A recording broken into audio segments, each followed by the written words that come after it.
بسم الله الرحمن الرحيم. اهلا فيكم يا بنات.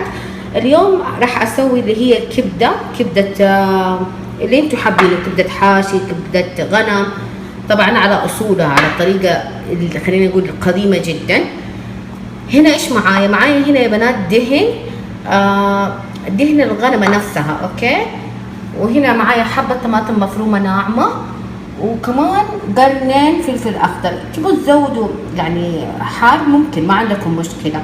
وبس بهار وملح وفلفل اسود. هذه هي يا بنات اللي معايا. وشوف كيف مقطعه الكبده، مقطعتها مره صغيره، مره مفرومه عشان تستوي بسرعه يا بنات.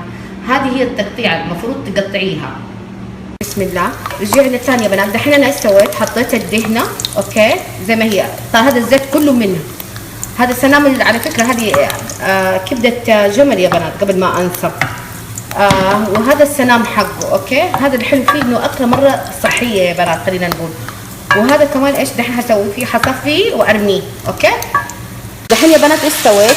شلت الدهنه اللي هي السنامه ورميتها، ودحين قاعده ابدا اقلي على نار مره عالي، ما تهدي النار ابدا يا بنات. شايفين كيف الزيت طلع؟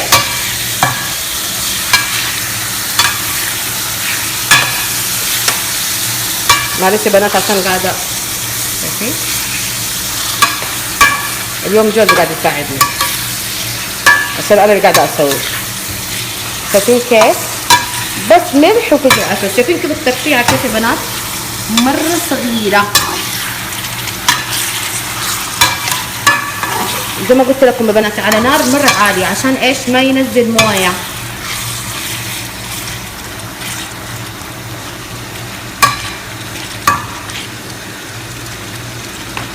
دحين حنحط بهار، فلفل اسود وملح.